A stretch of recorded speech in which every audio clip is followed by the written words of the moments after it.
ایک دفعہ مل کر درود بھیجیے محمد علی محمد۔ اللهم صل على محمد وآل محمد۔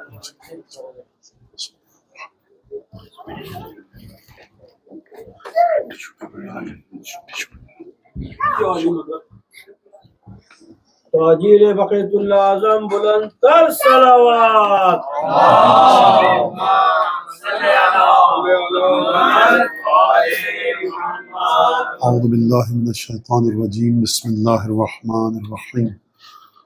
الحمد للہ الذی جعل الحمد مفتاحا لذکرہ وسببا للمزید من فضلہ ودلیلا علی آلائہ وعظمتہ، ثم الصلاة والسلام على عبده وامین وحیہ وخاتم رسلہ سیدنا و مولانا بالقاسم محمد اللهم صل على محمد وآل محمد۔ وعلى أهل بيته الطيبين الطاهرين الذين أذهب الله عنهم الرجس وطهرهم تطهيرا۔ اللهم صل على محمد وآل محمد۔ واللعن الدائم على أعدائهم أجمعين، أما بعد فقد قال الله الحكيم في كتابه المجيد أعوذ بالله من الشيطان الرجيم قل لا أسألكم عليه أجرا إلا المودة في القربة۔ سورہ شورى کی مشہور و معروف آیت ہے، آپ کے سامنے مسلسل میں تلاوت کر رہا ہوں۔ اس میں خداوند تبارک و تعالی رسول خدا کا اجر رسالت، رسول خدا نے جو رسالت کے سلسلے میں زحمتیں برداشت کی، تکالیف، اذیت، آزار سہے، قرآن مجید ان کا مقابلہ کرنے کے سلسلے میں یا ان کے مقابل میں رسول خدا کو جزائے خیر دینے کے سلسلے میں جو اعلان فرما رہا ہے وہ یہ کہہ رہا ہے کہ رسول خدا سے کہ ان سے کہو کہ تمہارے گھر والوں سے مودت اور محبت کریں۔ یہ قرآن مجید کا اعلان ہے، اور ہمارے میں کیا کہوں بزرگ علماء ہمیشہ سے کہتے چلے آئے ہیں کہ پورے قرآن میں آپ جا کر چھان ڈالیے، کھنگال لیجئے، آپ کو اس کے علاوہ کوئی اور چیز نہیں ملے گی جو رسول خدا کی رسالت کا اجر قرار پائے۔ لہٰذا یہ ایک بڑی بنیادی چیز ہے اور اہم چیز ہے، وہ یہ کہ رسول خدا کی رسالت ایک طرف، مودت فی القربہ ایک طرف، قرآن کہہ رہا ہے کہ اجر دینا ہے تو یہ کام کرو۔ اور اب آپ دیکھیے کہ وہ ایک مثال ہے، ہمیشہ سے آپ نے ممبروں سے بھی سنی ہے، علماء سے بھی سنی ہے، اور حتیٰ یہ سید الشہداء کے غم کے سلسلے میں، سید الشہداء پر آنسو بہانے کے سلسلے میں اس مثال کو، اس واقعے کو ہمارے علماء نے بیان کیا ہے کہ اگر کوئی سید الشہداء پر گریہ کرے اور جنت میں چلا جائے تو بعض لوگوں اس پر اعتراض ہوا کہ گریہ کرے، آنسو بہائے، اس کو جنت دے دی جائے، تو یہ غلط چیز ہے۔ تو بہرحال مختلف علماء سے، معصومین سے منسوب واقعات ہیں۔ بعض نے کہا کہ بعض لوگوں نے امام عصر کو دیکھا، خواب میں دیکھا، جاگتے میں دیکھا، امام عصر نے یہ دلیل سکھائی۔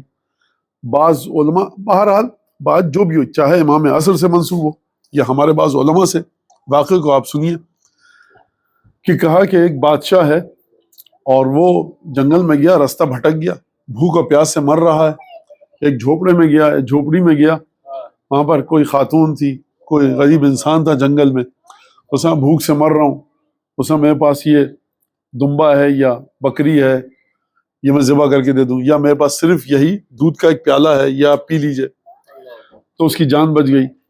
تو پھر اس کے بعد وہ آیا بادشاہ کے پاس، بادشاہ نے کہا میں بادشاہ ہوں، میرا یہ محل ہے، تمہیں پتہ ہی نہیں۔ اب ظاہر سی بات ہے پرانا زمانہ تھا، لوگوں کو پتہ نہیں ہوتا تھا کہ یہ شخص بادشاہ ہے۔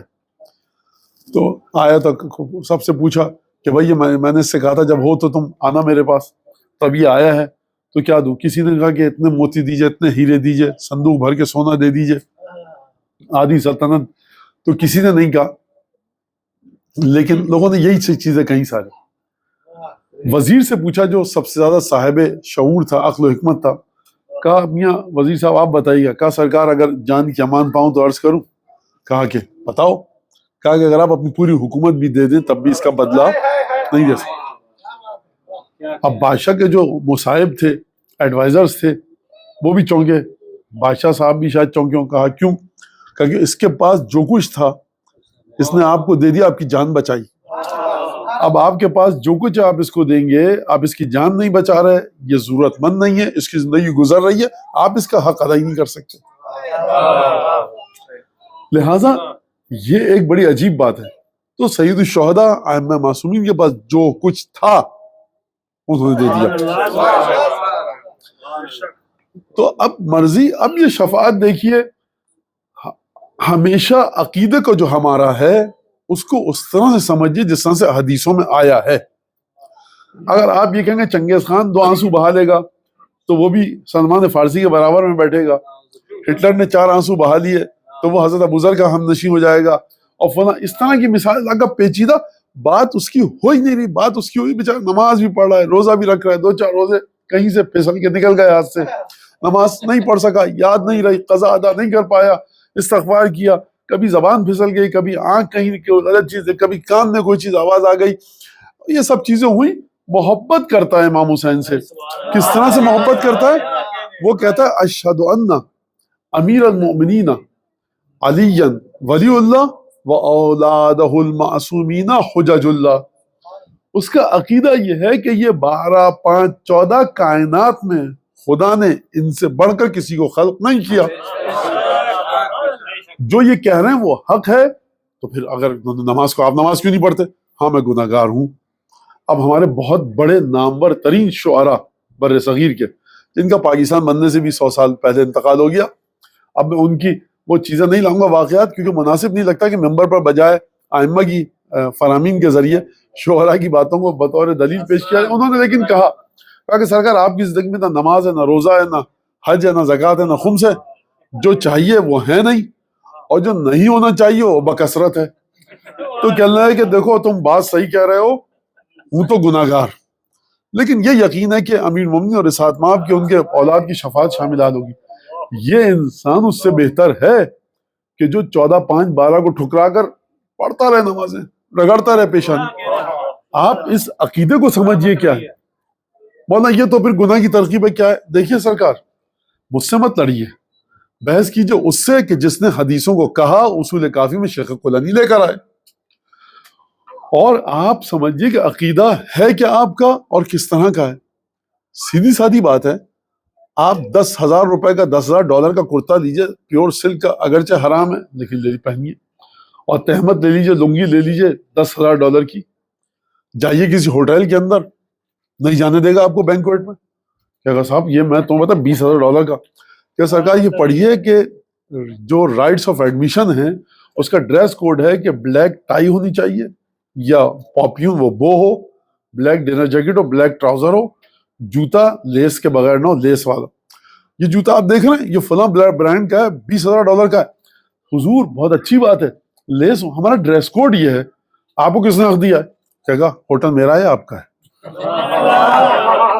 اب آپ اس بات کو سمجھیے کہ جس کی جنت ہے اس نے کچھ قوانین وضع کیے ہیں.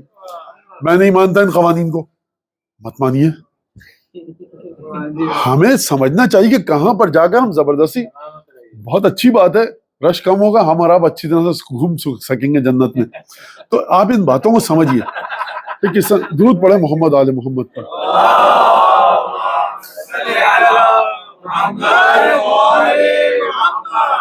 لہذا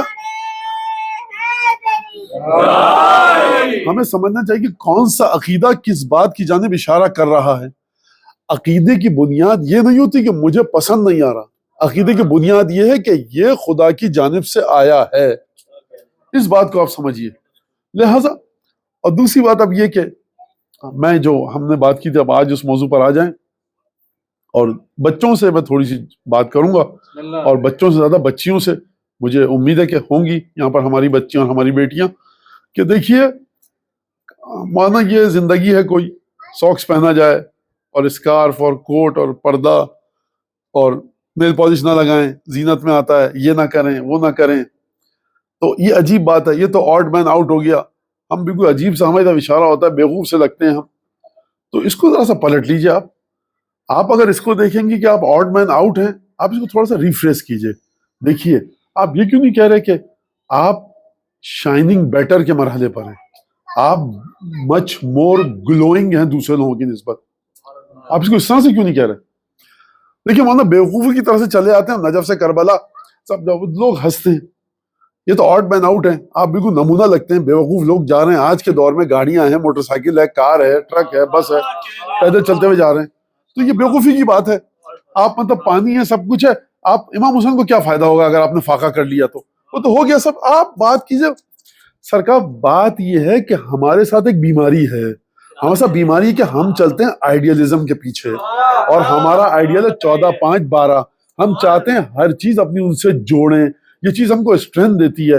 اگر آپ اس کو کہنا آڈ مین آؤٹ، ہم باہر کھڑے نمونہ بن کر لوگ ہمارا مذاق اڑا رہے ہیں، تو اس کو یہ کہیے کہ آپ ذرا زیادہ چمک رہے ہیں، آپ گلو کر رہے ہیں، آپ کے اندر گلیٹرنگ ہے، آپ چمک رہے ہیں، آپ دمک رہے ہیں. آپ اس کو اس طرح سے کیوں نہیں سمجھتے؟ مولانا کیا مطلب؟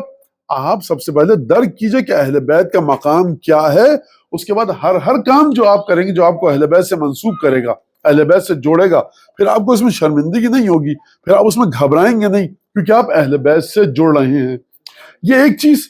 اور اس کے بعد دوسری بات یہ کہ کمیونٹی کو بھی چاہیے کہ ہماری بچیاں جو ہیں، نوجوان بچیاں، ہمارے جو نوجوان بچے ہیں، ان کی مورل سپورٹ کرے. اب قانون کے حساب سے میں ایک دو باتیں کہوں کہ ظاہر سی بات ہے کمیونٹی کے اسکولز ہونے چاہیے کہ بچیاں ہماری ایسی جگہ پر نہ جائیں کہ جہاں پر جا کر وہ پریشان ہو، شرمندہ ہوں.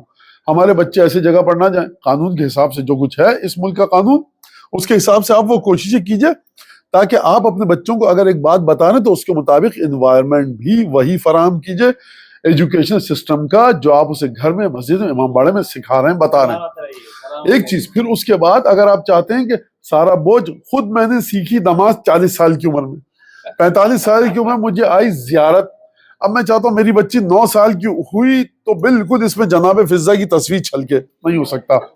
لہٰذا آپ دیکھیے کہ کس طرح سے ہم اپنی بچیوں کو کیا چیز بتائیں اور کیا چیز سکھائیں. بچوں یہ باقاعدہ آپ لوگ ایک دفعہ ہمیشہ مولانا یہ مسئلہ ہو گیا، بچے یہ نہیں مان رہے، اس کا حل بتائیں، بچے یہ نہیں مان رہے.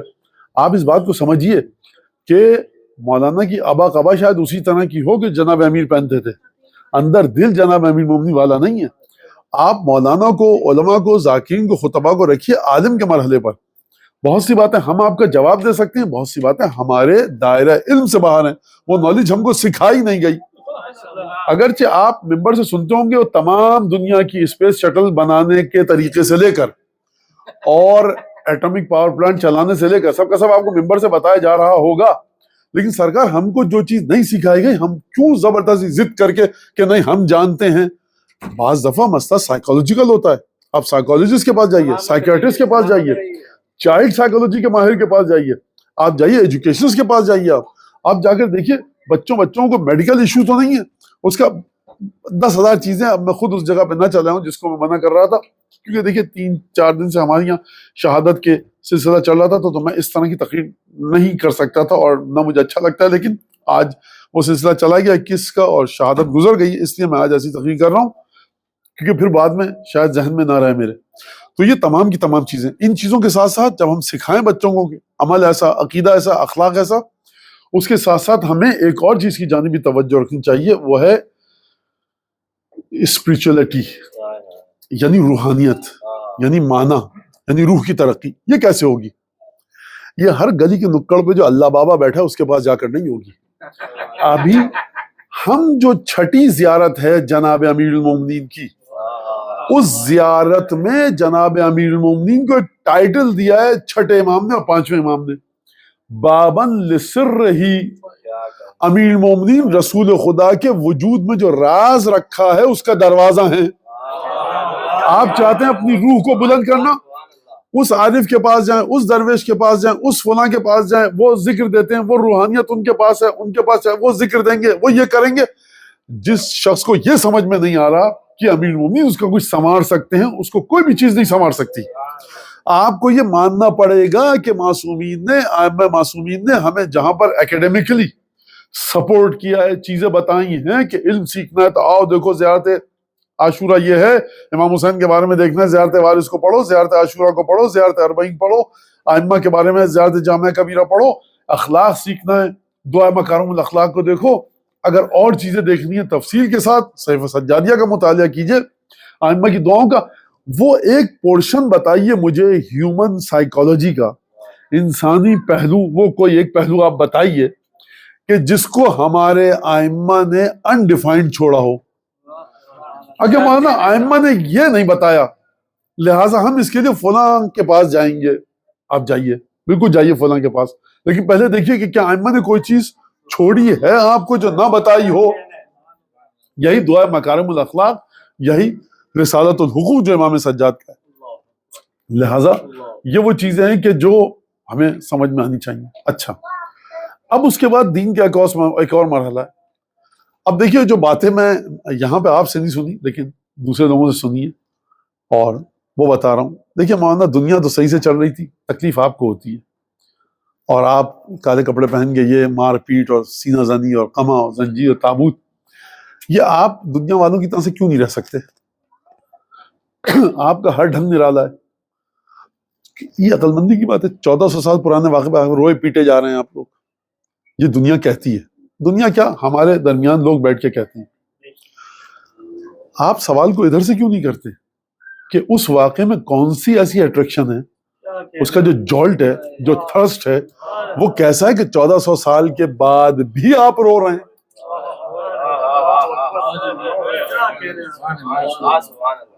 میں آپ کو یہ واقعہ بتاتا ہوں جو ایک بندہ خدا نے مجھے بتایا، جلوس میں کھڑا ہوا تھا. قانون نافذ کرنے والے ادارے، لا انفورسمنٹ ایجنسیز، اس کے 2 ہرکارے وہاں کھڑے ہوئے تھے آج. تو وہاں ہمارے یہاں کراچی والے اگر ہیں تو کسی زمان نمائش کی چورنگی ہوتی تھی. اب وہ پتہ نہیں وہاں کیا ہو گیا، مجھے تو پتہ بھی نہیں. چورنگی ہوتی تھی پہلے. تو وہاں پر زنجیر کا ماتم ہو رہا تھا. تو ایک نے دوسرے سے کہا کہ کیا عجیب لوگ ہیں یہ، واقعی سچ ہے، یہ پیٹ کو خونم خون کر دیا. اور اس نے صاحب بریانی وغیرہ ملے گی کھانے، اس لیے آئے ہیں یہاں پر. تو خدا کی حجت ہے یہ بھی. اس نے کہا کہ کتنی بریانی چاہیے تجھے بھائی، میں دوں گا. مار سکتا ہے ایسے؟ اس کا لفظ میں نے آپ کو، اس کا ڈکشن آپ کے سامنے منتقل کیا ہے. کہا کسی اور کو لاؤ، پیسے دو. کتنے پیسے دینے؟ تو یہ میں پرسوں کہہ چکا. سکا بنو عباس تھے آپ بنو امیہ تھے، ہم نے تو نہیں روکا تھا. آپ کہتے کہ ہارون رشید کی قبر کی زیارت پہ جائے گا 10,000 دینار دیں گے. آپ کہتے کہ جو ہارون رشید کی قبر پہ جا کے اعتکاف کرے گا 1 لاکھ دینار دیں گے. نہ آپ کو توفیق تھی، نہ قبر میں اتنی اٹریکشن تھی. آپ اس بات کو تھرو آؤٹ دی ہسٹری دیکھیے. جو شخص اپنی آسائش کو، یہ اس بات کو سوچنا پڑے گا آپ کو کہ آخر سید الشہداء کی قبر مطہر میں، امیر المومنین کی قبر مطہر میں کیا ہے. یہاں پر آپ کیا سننے آئے؟ میری شخصیت کی وجہ سے نہیں آئے. اگر میری شخصیت کی وجہ سے میں ہمیشہ کہا ہے، اور ہمارے ذاکرین خطبہ بزرگ ہمارے یہی کہتے چلے آئے. اگر میں آپ کو اپنا سفر نامہ بتاؤں کہ دیکھیے جو میں جہاز سے نہیں آیا، میں کشتی سے آیا ہوں. دلچسپ واقعات ہے. جب میں کشتی سے بیٹھا تو یہاں اترا سری لنکا کے بعد انڈونیشیا کے فلاں جنگل سے. آپ کہیں گے یہ کیا ہو رہا ہے؟ ایک آدھ آدمی بیٹھا ہو. اس کا مطلب ہی کہ ذکر میں خدا نے کوئی چیز رکھی ہے، ان کی حدیثوں میں کوئی چیز رکھی ہے. یہ آپ آ رہے ہیں اس طرف. اب لیکن بات اپنی جگہ پر ہے کہ آپ لوگ یہ کرتے ہیں. تو دیکھیے آپ نے، جو میں نے پہلے دن کہا تھا، آپ نے ائمہ کو خدا کا مقام دے دیا ہے. آپ نے ضرورت سے زیادہ ہر چیز کو بڑھا چڑھا دیا ہے. تو سرکار دیکھیے، اگر ایکویشنز کی ویلیوز کو آپ پراپر وے میں پٹ نہ کریں تو آپ کبھی بھی صحیح آنسر، صحیح کنکلوژن نہیں لے پائیں گے. ہر چیز کی ویلیو کو رکھیے. آپ کہنا چاہتے تھے 2+2=4. آپ نے میں 0 کیوں آ رہا ہے مولانا؟ میں کہوں گا سرکار آپ نے پلس کے بجائے مائنس کا بٹن دبا دیا. بٹن صحیح دبائیے. ہم ہر چیز کو دیکھتے ہیں رسول خدا کی سیرت کے ذریعے. اگر رسول خدا یہ فرما رہے ہیں کہ سیدہ کے گھر کے دروازے کی اہمیت یہ، سیدہ کے گھر کی اہمیت یہ، سیدہ کے بچوں کی اہمیت یہ، سیدہ کی روح کی اہمیت یہ، سیدہ میری آنکھوں کی ٹھنڈک ہے، سیدہ سب سے پہلے مجھ سے جنت ملے گی، سیدہ کی مرضی خدا کی مرضی ہے، سیدہ کی نسل میری نسل ہے، سیدہ ایسی، سیدہ ویسی، تمام کی تمام تعریفیں کریں جناب سیدہ کی. اور اس کے بعد اچانک جناب سیدہ کا تھوڑی دیر کے لیے فرض کر لیجئے، سپوز کہ جناب سیدہ 18 برس کی عمر میں، بچوں کے لیے کیا let us suppose heart attack ہوا، انتقال ہو گیا. اس کے باوجود بھی ہم اگر گریہ کریں تب بھی بالکل مناسب ہے، کیونکہ وہ خاتون دنیا سے گئی ہے کہ جو رسول خدا کے دل کی دھڑکن تھی. جناب ابو طالب اور جناب خدیجہ کی جو مجلس ہم منعقد کرتے ہیں، ہم اپنی طرف سے منعقد نہیں کرتے. اس کی وجہ یہ کہ رسول خدا نے عام الحزن غم کا سال قرار دیا، یعنی آپ کو سنت نبوی واشگاف الفاظ میں، بالکل اوپن کرسٹل کلیئر الفاظ میں رسول خدا فرما رہا ہے غم کا سال ہے۔ خدیجہ نے زیورات دیے تھے کسی کو اپنے، جب مکے میں تھی کسی بچے کی شادی ہوئی، خدیجہ نے اس کو گفٹ کے طور پہ، ظاہر سی بات ہے سخاوت، اچھا جتنے بھی سخی کریم ہے نا اسی گھرانے میں ملیں گے آپ کو، باہر مت ڈھونڈیے۔ تو زیورات دیے تھے کسی کو، بات سمجھ میں آ گئی، جو جوڑی دی تھی، اور پھر یہ ہجرت ہوئی، رسول خدا آ گئے مدینے، جنگ ہوئی، کون سی جنگ؟ جنگ بدر، پہلی جنگ۔ کچھ کافر اریسٹ ہوئے، پرزنرز آف وار بنے، گرفتار ہوئے، تو قانون یہ تھا کہ آپ ایک سرٹن ایک مبلغ، ایک رقم دیجئے، فرض کیجئے کہ مثلا $100 دیجئے، آپ کا جو بیٹا ہے، باپ ہے، بھائی، اس کو ہم چھوڑ دیں گے۔ تو جس لڑکی کو جناب خدیجہ نے زیورات دیے تھے، اس کا شوہر اریسٹ ہوا جنگ میں پریزنرز آف وار کے طور پہ، اس نے وہ زیورات بھیجے کہ جو جناب خدیجہ کے تھے۔ رسول خدا نے وہ زیورات دیکھے، آنسوں سے ٹپ ٹپ آنسو گرنے لگے، اور مسلمانوں سے کہا کہ خوب توجہ کیجیے گا، دیکھو یہ زیورات خدیجہ کے ہیں، اور یہ جو پریزنر ہے نا، یہ جو قیدی ہے، یہ تمہارا حق ہے مسلمان، اس کے پیسے تم کو ملیں گے، اگر ہم یہ زیورات لے لیں، اس قیدی کو چھوڑ دیں، بائی دا بک ہے، یہ قانون ہے۔ اب میرا جملہ، یہ زیورات ٹوٹ جائیں گے، تقسیم ہو جائیں گے، اور یہ جو سونا ہے پگھلا کر، میلٹ کر کے، کوئی کچھ بنائے گا، کوئی کچھ، تو یہ نیکلس فرض کیجئے اس طرح سے باقی نہیں رہے گا۔ تمہاری اجازت ہے، کون کہہ رہا ہے؟ رسول اللہ، تمہاری اجازت ہے کہ زیورات بھی دے دوں، قیدی بھی چھوڑ دوں؟ کہ یا رسول بالکل۔ یعنی اب مجھے بتائیے، جو رسول خدیجہ کے دیے ہوئے زیورات کو چاہے کہ وہ ایز اٹ از اپنی اصلی شکل میں باقی رہیں، تو یہ ہم اپنی طرف سے نہیں کہہ رہے۔ جناب خدیجہ سلام اللہ علیہ کی منزلت یہ ہے کہ تمام ازواج میں کوئی جناب خدیجہ کی سطح پر نہیں ہے۔ رسول خدا نے غم منایا، ہم غم منا رہے ہیں۔ سید الشہداء امام حسن امین المومنین، ان کا غم منایا رسول خدا نے، ان کی شہادت سے پہلے رسول خدا سب سے پہلے دنیا سے تشریف لے گئے پنجتن میں، لیکن جناب سیدہ کے غموں کو یاد کر کے آپ کے دل کو تکلیف ہوتی تھی، امام حسن امام حسین کے غموں کو یاد کر کے آپ کے دل کو تکلیف ہوتی تھی۔ تو آپ پہلے رسالت کے عقیدے کو سمجھیے، امام حسین تو بعد کی بات ہے، جناب سیدہ بعد کی بات ہے۔ ہم تمام شخصیات کو رسول خدا کی نگاہ مبارک کے ذریعے دیکھتے ہیں، ہم اپنے ذریعے نہیں دیکھتے۔ ہم کیا کہتے ہیں؟ جو رسول خدا کا دشمن ہے، لہٰذا دنیا صحیح سے نہیں چل رہی تھی، صحیح سے وہ چل رہا ہے کہ جو رسول خدا کی نگاہوں کے ذریعے چیزوں کو سمجھنے کی کوشش کرے۔ اب یہاں پر وہ بات آ گئی جو مسلسل آپ کو وعدہ دیا جا رہا تھا، درود بھیجیں محمد آل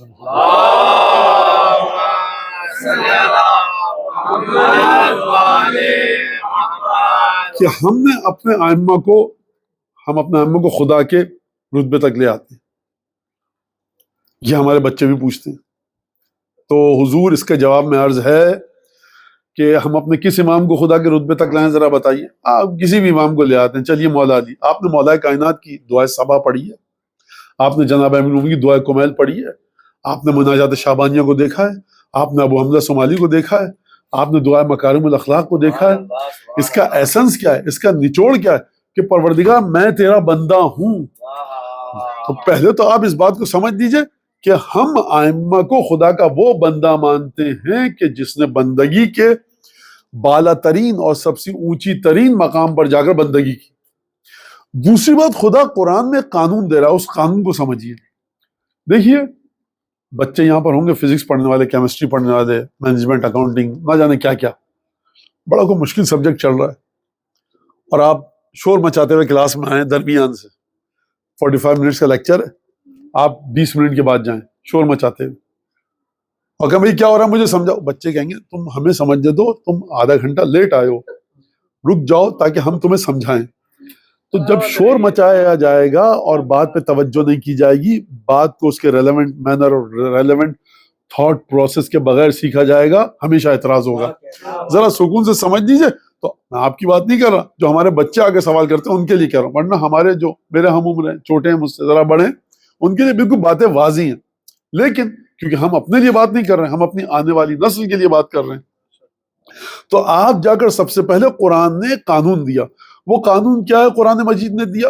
عجیب جملہ ہے کہ جو قرآن مجید سورہ اسراء کے اندر، حبیب قل ان سے کہو لو کان فی الارض ملائکۃ یمشون مطمئنین، لَنَزَّلْنَا عَلَيْهِمْ مِنَ السَّمَاءِ مَلَكًا رَسُولًا، سورہ اسراء۔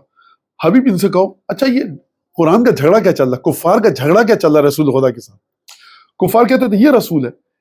یقین کیجیے قرآن نے اتنا گہرا اور ڈیپتھ کے ساتھ ایک تھاٹ پروسیس کو رکھا ہے کفار کے۔ سب سے پہلے تو کفار یہ کہتے تھے کہ مال حاضر رسول یمشی فی الاسواق یاکل و یمشی فی الاسواق، یہ کیا ہو گیا اس رسول کو کہ جو بازاروں میں چلتا بھی ہے اور کھاتا پیتا بھی ہے، یہ کیا طریقہ ہے؟ تو ایک یہ اعتراض۔ دوسرا اعتراض کیا تھا؟ خدا نے رسولوں کی رسالت پر ایمان کو ایکویلنٹ قرار دیا توحید کے۔ اگر ہم لے کے جاتے ہیں رسول اللہ کو، ائمہ کو الوہیت کے مرحلے پر خدا بنا دیتے ہیں، تو پہلے آپ سمجھیے کہ ہمارا مطلب کیا ہوتا ہے کہنے کا، ہم کیا کیا رہے ہوتے ہیں۔ آپ اتنا خانہ کعبہ نہیں جاتے جتنا آپ امام حسین کے پاس جاتے ہیں۔ دیکھیے دو الگ الگ باتیں ہیں۔ آپ یہ کہہ سکتے ہیں کہ آپ کا کام غلط ہے کہ آپ کربلا جاتے ہیں، ابھی تو آپ یہ کہہ رہے تھے کہ آپ نے امام حسین کو خدا بنا دیا۔ خوب توجہ کیجئے، اگر کوئی شخص اپنے باپ سے ملنے دن میں 3 دفعہ جائے، اس کا مطلب باپ کو خدا سمجھ رہا ہے۔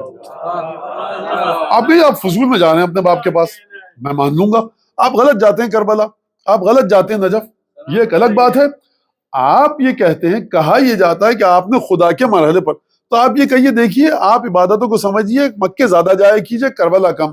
یہ ایک الگ لیول ہے ڈیبیٹ کا، یہ ایک الگ لیول ہے آرگومنٹ کا۔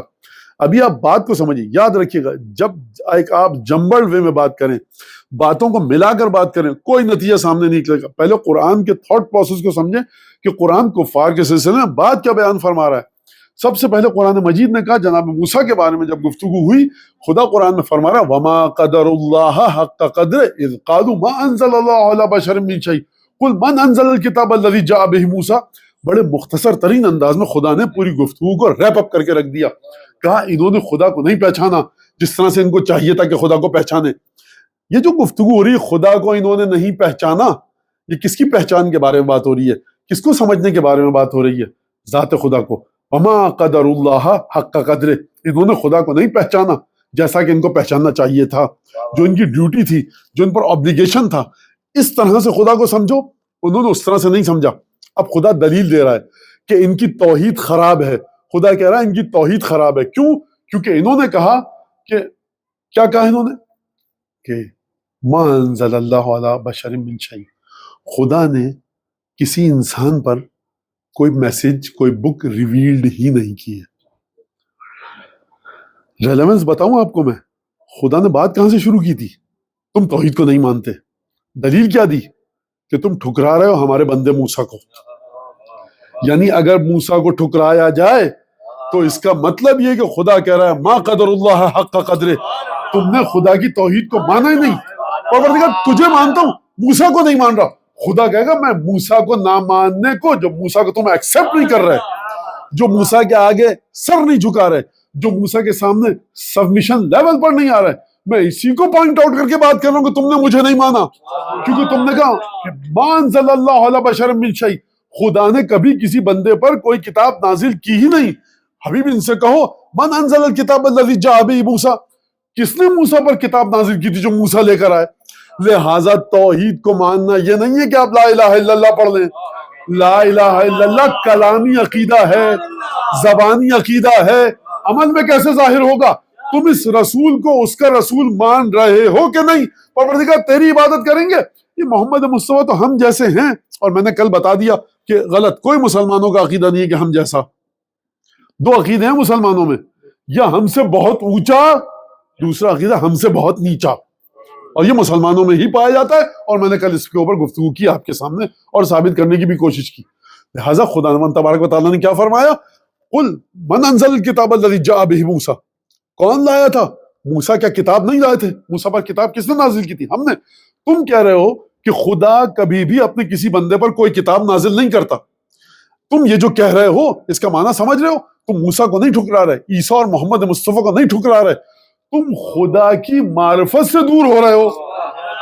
یعنی خدا کی معرفت ہمیشہ جڑی ہوئی ہے کس کے ساتھ؟ خدا کے بندوں کی رسالت کے اقرار اور ان پر ایمان کے ساتھ۔ یہ کس کی بات کر رہے ہیں ہم؟ عقیدے کی۔ اور عمل کی کیا بات ہے؟ سرکار میں ایک بات کہہ دوں یہاں پر ذرا، خدا نے جب عقیدے کی بات کی تو بقول احباب کے وہاں پر بھی شرک میں خدا ڈال کے چلا گیا. عمل کی بات کی تب بھی خدا نے ہم کو شرک میں ڈال دیا.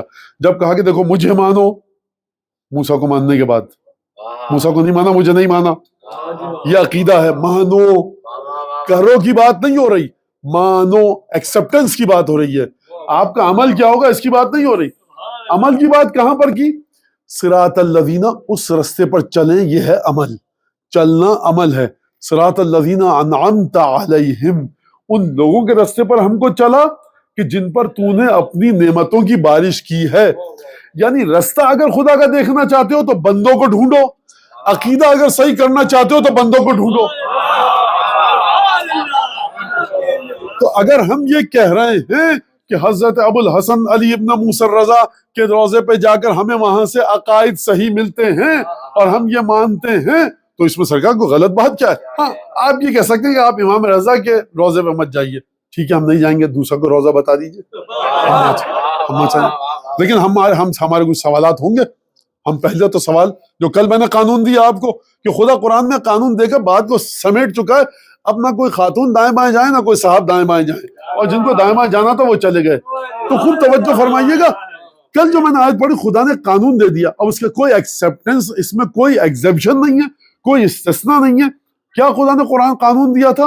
ان اللہ اصطفى آدم و نوح وعلی ابراہیم وعلی عمران علی العالمین. خدا نے صرف اور صرف جو مقام اور عظمت عطا کی ہے وہ آل ابراہیم اور آل عمران کو عطا کی ہے. سلمان منا اہل البیت ہیں. اصلا سلمان کے قدموں کی خاک مجھ جیسے ارب خرب کتنے بلین ٹریلین آپ رکھتے جائیے، میں سلمان کے قدموں کی خاک کے برابر نہیں ہوں. سلمان منا اہل البیت ہیں اور ہم نہیں ہیں. یہ لیکن وہ جو استفاء ہے وہ ایسا تھا کہ سلمان بھی مباہلے کے میدان میں نہیں جا پائے. دیکھیے یہ اہل بیت کا مکتب یہ ہے، سلمان فارسی آپ مالا جپتے رہتے ہیں صبح شام، سلمان فارسی کیا کہنے. ایک دفعہ مباہلے کا میدان ہے، آپ دیکھیں سلمان نہیں جا رہے، آپ کا ایمان نہیں ڈگمگاتا. کیوں؟ کیونکہ آپ کہتے ہیں کہ بھائی یہ گھرانہ الگ ہے. آپ جناب حور کے مصائب سنتے ہیں، جناب حور کا واقعہ سنتے ہیں، رتی برابر کسی کے دل میں حور کے لیے نیگیٹو فیلنگز نہیں آتی. یہ ہے اس گھرانے کی تاثیر. جب امام حسین نے معاف کر دیا آپ کے دل سے 1400 برس کے بعد. لہٰذا ہم اس طرح سے چلتے ہیں کہ شخصیات کو دیکھتے ہیں اپنے مولا کی نگاہوں سے، قرآن کو دیکھتے ہیں اپنے مولا کی نگاہوں سے، عقیدے کو دیکھتے ہیں اپنے مولا کی نگاہوں سے، عمل کو دیکھتے ہیں اپنے مولا کی نگاہوں سے. اگر آپ کہہ رہے ہیں کہ ہم توحید تک پہنچتے ہیں اپنے ائمہ کے ذریعے، یہ شرک ہے. اگر آپ کہہ رہے ہیں نمازیں اور عبادتیں ہم نے سیکھی ائمہ کے ذریعے، یہ شرک ہے. تو سرکار خداوند تبارک و تعالیٰ، میں نے ابھی آپ کے سامنے پڑھا، قل من انزل الکتاب الذی جاء بہ موسیٰ، بتاؤ کہ موسیٰ پر کتاب کس نے نازل کی تھی؟ تم موسیٰ کی کتاب کو، موسیٰ کو نہیں مان رہے، تم عیسیٰ کو نہیں مان رہے، تم ہمارے مصطفیٰ کو نہیں مان رہے. ما قدر اللہ حق قدر، تم نے ہماری توحید کو پہچانا ہی نہیں. یہ ہے عقیدہ. اور دوسری بات کیا؟ صراط الذین انعمت، چلنا ہے عمل، ماننا ہے عقیدہ. صراط الذین انعمت علیہم، جن پر تو نے نعمتوں کو نازل کیا، ان کا رستہ. بھائی خدا تو سب سے بڑا ہے. کل کی گفتگو پرسوں کی، بلکہ میں مسلسل وعدہ دے رہا ہوں، اور گفتگو آج یہ ہو رہی ہے گفتگو البتہ. ہاں سن لیجیے گا، کوئی صاحب یہ نہ کہ مولانا کہاں گئی وہ، گاڈ سینٹرک ہے یا امام سینٹرک ہے، یہ بات گفتگو ہو رہی ہے. تو سرکار ہے تو گاڈ سینٹرک، اللہ سینٹرک ہے، لیکن خدا نے کائنات کا جو سینٹر ہے، یعنی خدا، یعنی گاڈ، یعنی اللہ تعالیٰ، اس تک آؤ گے کیسے؟ بچے ماشاءاللہ سے پڑھے لکھے، سرکمفرنس سے سینٹر کا سفر کس کی روشنی میں طے کرو گے؟ اب وہ کیسے، میں یہاں بیٹھا ہوں اس وقت، میں کہوں کہ پیسیفک اوشن کا بالکل سینٹر ہے، کہہ سکتا ہوں میں؟ مولانا نہیں کہہ سکتے، کیونکہ سب سے پہلی بات تو اب اوشن میں نہیں بیٹھے، اب خشکی پہ بیٹھے، لینڈ پہ بیٹھے. اب کوئی بیچارہ سیدھا سا آدمی، انہیں مولانا تھے، سر پہ امامہ تھا، کہہ رہے ہیں تو صحیح کہہ رہے ہوں گے. آپ یہ بتائیے کہ آپ حقائق تک کیسے پہنچیں گے، آپ ریئلٹی تک کیسے پہنچیں گے؟ لہٰذا یہ وہ مرحلہ ہے کہ جب خدا نے قرآن میں کہہ دیا کہ ان کے رستے پر چلو کہ جن پر خدا نے اپنی نعمتوں کو تمام کیا. اب جو ہم امام کے دروازے تک دوڑے جاتے ہیں تو یہ اس آیت کی پریکٹیکل ایکسپلینیشن ہے، انٹرپریٹیشن ہے کہ ہم ان لوگوں کو ڈھونڈتے ہیں کہ جن پر خدا نے اپنی نعمتوں کو نازل کیا. سب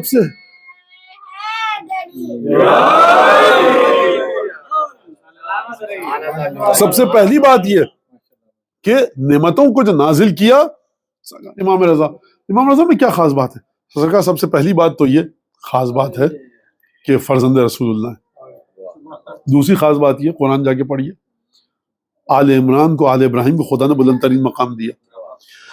تیسری چیز قرآن کی آیت اہل بیت سے ہیں کہ نہیں ہے، اور خدا نے سرکار بڑا رحم کیا ہم پر کہ سوائے جناب خدیجہ کی نسل کے خدا نے کسی زوجہ کی نسل کو باقی نہیں رکھا۔ اور اگر آپ رسول اللہ کی نسل سے جڑنا چاہیں مودت فی القربہ کے سلسلے میں، تو یہاں پر کوئی کمپیٹیٹر اور کانٹیسٹنٹ نہیں ہے نسل فاطمہ کا، یہ خدا نے بڑی رحم کیا ہم پر۔ تو سرکار جب بات یہ ہے کہ سیدہ کی اولاد سے، رسول خدا کی اولاد سے مودت کیجئے، تو امام رضا کے بجائے آپ کوئی اور بتا دیجئے جو اولاد سیدہ سے ہو، ہم اس کی محبت میں گرفتار ہو جائیں گے، ہم اس سے محبت کریں گے، ہم اس کے روضے پر جائیں گے۔ اب یہاں پر آپ بات سمجھ گئے، لہذا بات کو پھیلاؤں گا نہیں، لیکن یہ بات کہ جو ہم پر الزام لگایا تھا کہ الوہیت اور ربوبیت کے مرحلے پر، تو یہ بات بالکل غلط ہے۔ حرم میں جا کر جو اعمال ہم کرتے ہیں وہ اس بات کی دلیل ہے کہ ہم اپنے امام کو خدا نہیں سمجھتے۔ ہم وہاں جا کے نماز پڑھ رہے ہیں، ہم وہاں جا کے السلام علیکم یا ابن رسول اللہ کہہ رہے ہیں، ہم وہاں جا کر امام حسین علیہ السلام سے ملحق ہونے کی دعا مانگ رہے ہیں، ہم کہہ رہے ہیں امام حسین کو تو نے جنت میں جس مقام پر رکھا ہے ہم کو بھی جنت میں اس مقام پر رکھ۔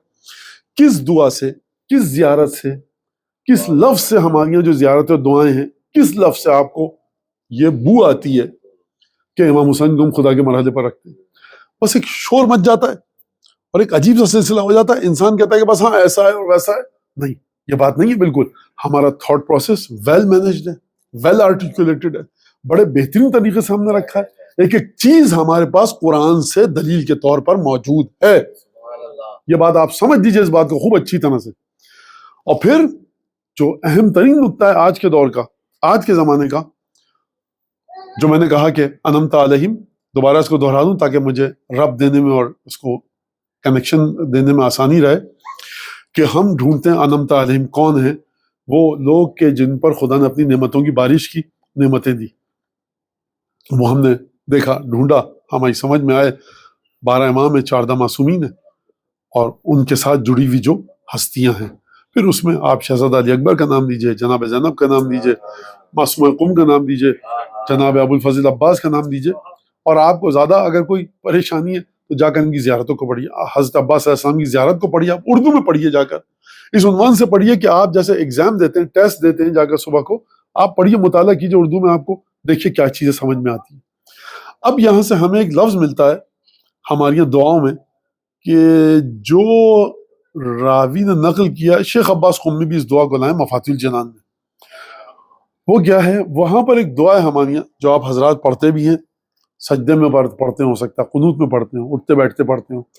وہ بہت مشہور معروف دعا ہے کہ اللہم عرفنی نفسک، پروردگار مجھے اپنی ذات کی پہچان کروا۔ فإنک ان لم تعرفنی نفسک، اگر تو نے مجھے اپنی ذات کی پہچان نہ کروائی تو میں تیرے رسول کو نہیں پہچان پاؤں گا۔ اللہم عرفنی رسولک، مجھے اپنے رسول کی پہچان کروا، کیونکہ اگر میں تیرے رسول کو نہیں پہچانا اور تو نے مجھے رسول کو نہیں پہچانوایا تو میں تیری حجت کو، تیرے بنائے ہوئے امام کو نہیں پہچان پاؤں گا۔ اللہم عرفنی حجتک، پروردگار مجھے اپنی حجت کی پہچان کروا، کیونکہ اگر تو نے مجھے حجت کی پہچان نہ کروائی، اب کیا ہوگا؟ خوب توجہ سے سنیے گا، البتہ آپ حضرات توجہ سے سن رہے ہیں۔ یہ ہم لوگوں کی عادت ہوتی ہے ممبر سے کہنا، کیا کیا جائے، کہ توحید سے بات چلی، رسالت تک پہنچی، رسالت سے بات چلی امام وقت تک پہنچی، امام وقت سے بات چلی کہاں تک جانا چاہیے؟ کہا کہ پروردگار اگر تو نے مجھے میرے امام زمانہ کی پہچان نہ کروائی تو میں اپنے دین سے گمراہ ہو جاؤں گا۔ یعنی 3 مرحلے ہیں معرفت کے، اور تینوں انٹر کنیکٹڈ ہیں۔ خدا کی معرفت ہے رسول کے ساتھ، رسول کی معرفت ہے امام زمانہ کی معرفت کے ساتھ، اور امام کی معرفت اگر آ گئی تو اس کا مطلب یہ ہے کہ دین آپ کے پاس آ گیا، آپ اپنے دین پر ہیں۔ یہ اس دعا کا معنی، طویل دعا ہے البتہ، مفاتیح الجنان کے اندر یہ 2-2.5 پیجز کی دعا ہے مفاتیح الجنان میں، کہ جو یونس بن عبد الرحمن نے نقل کی اور شیخ عباس قمی لے کر آئے اس بات کو، اس جملے کو۔ اب یہاں پر یہ بات ہے کہ ایک اور چیز آئی کہ اب مجھے نہیں پتا وہ آپ کی سوسائٹی میں آ چکی ہے نہیں آ چکی، یہ جو تشیع کا جو چہرہ ہے نا، یہ آپ نے بنایا کہ امام کو پہچانو، یہ ورنہ نہیں تھا۔ ائمہ کے جو راوی تھے نا، جو شاگرد تھے، جو اسٹوڈنٹس تھے امام کے، وہ امام کو ایک عام آدمی سمجھتے تھے، اچھا نماز پڑھتے تھے، بیٹھتے تھے، گفتگو ہنستے تھے، بولتے تھے، بات کرتے تھے۔ آپ نے کچھ زیادہ بڑھا چڑھا دیا ائمہ کو، تو یہ سب باتیں سب آپ کیا فضول باتیں کر رہے ہیں؟ اللہم عرف نفسک فإنک، یہ اس طرح کی کیا باتیں ہیں یہ؟ تو سرکار تاریخ میں اگر آپ جا کر دیکھیں تو آپ کو اگر یہ بات ہسٹری میں ثبوت کے طور پر پروف مل جائے تب آپ یہ بات کیجیے گا، اور اگر نہ ملے تو تب آپ یہ بات مت کیجیے گا۔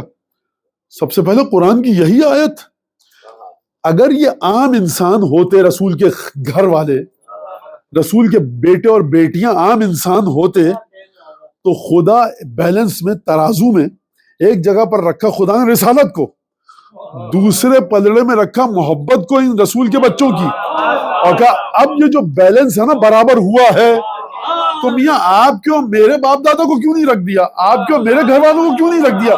ہم ہی جیسے تھے۔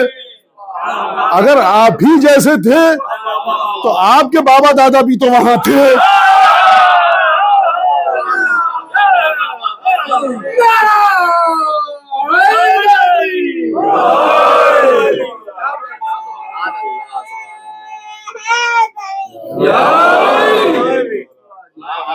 واقعات آپ کو پتہ ہیں، بچوں کے لیے میں یہ واقعات بتاؤں کہ بچے واقعات ذہن میں رہتے ہیں ان کے۔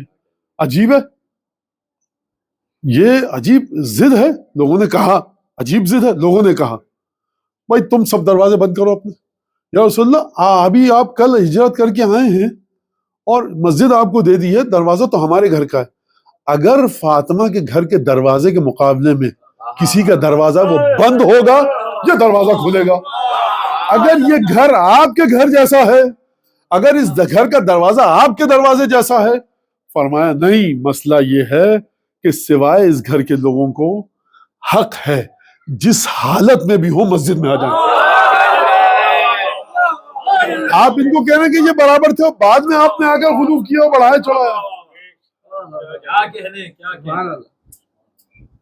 عید کا دن ہے، مختصر اشارہ کر کے نانا ہماری اونٹنی کہاں ہے؟ سب بچے اونٹنی پر ہیں۔ رسول خدا کہتے ہیں کہ میاں تم ادھر آؤ، کتنی اونٹنی ہیں تمہارے گھر میں؟ بڑا پیسہ تھا لوگوں کے پاس، ویسے سن لیجیے آپ، رسول بھوکا سوتا تھا، مسلمانوں میں پیسہ تھا۔ اب یہ اور الگ بات ہے کہ ایمان کیسے بچا رہا ان لوگوں کا، اب یہ اللہ جانے، ہم تو خدا نہیں ہے جو فیصلہ کر سکیں۔ تو کیا امیاں آپ ادھر آئیے، آپ کے گھر میں اونٹنیاں ہیں، ایک لا کے دیجیے، ہمارے نواسے کو اونٹنی پر بیٹھنا ہے۔ کسی سے نہیں کہا، خود جھک گیا کہ میرے کندھے پر بیٹھا۔ اس کا مطلب یہ ہے کہ کل حسین اگر کسی سے بھی کہیں کہ میاں زمین پر چلو، دانا کے صحابی، ہم تمہارے کندھے پر بیٹھیں گے، اگر وہ صحابی یہ کہتے کہ بے ادبی کر رہے ہو تو وہ صحابی اسلام سے باہر چلا جائے گا۔ تو یہ آپ کو کیسا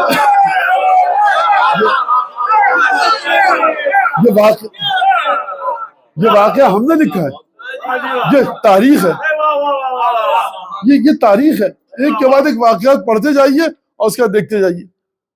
جناب امیر المومنین، جنگ صفین، جنگ بدر، جنگ صفین، جنگ جمل، جنگ نہروان، جناب امیر المومنین کے مخلص ترین صحابیوں میں سے ایک صحابی ہے عمار یاسر۔ جو امیر المومنین کا صحابی ہے اس کا مرتبہ یہ ہے کہ گمراہی اور ہدایت کی پہچان بن گیا۔ عمار تقتلک الفئۃ الباغیہ۔ اس میں آپ کی خدمت میں عرض کروں کہ ایک تو عمار کی فضیلت ہے، دوسری جناب امیر کی مظلومیت ہے کہ وہ ہستی کہ حق جس کے پیچھے چلے وہ حق کے پیچھے نہیں چلے، حق اس کے پیچھے چلے۔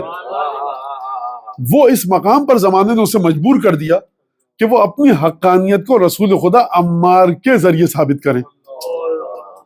آپ دیکھ لیں مظلومیت جناب امیر المومنین کی، لہذا کہ عمار تمہیں باغی گروہ قتل کرے گا۔ باغی گروہ نے قتل کیا عمار یاسر کو۔ اب یہاں پر ایک عجیب مسئلہ، بہرحال بات آ گئی تو سن لیجیے اس کو، ذرا تفصیل میں نہیں جاؤں گا۔ کہا کہ بھائی دیکھیے کہ امیر المومنین نے تو دلیل نہیں دی کہ کون گروہ باغی تھا، امیر المومنین کی آنکھوں کے سامنے عمار قتل ہوئے، تو آپ کے امام کو بھی دلیل دینی چاہیے. دیکھو تم لوگوں نے عمار کو قتل کیا، باغی تم ہو، گمراہی پہ تم ہو، تو یہ آپ کی دلیل صحیح نہیں ہے. حضور امیر المومنین چپ رہے تو یہ امیر المومنین کسی خاص مصلحت کی وجہ سے خاموش رہے؟ یہ امیر المومنین بھول گئے بقول آپ کے؟ یہ امیر المومنین نے استدلال کیا، تاریخ نے نقل نہیں کیا؟ دسیوں اگر اف اینڈ بٹس آئیں گے.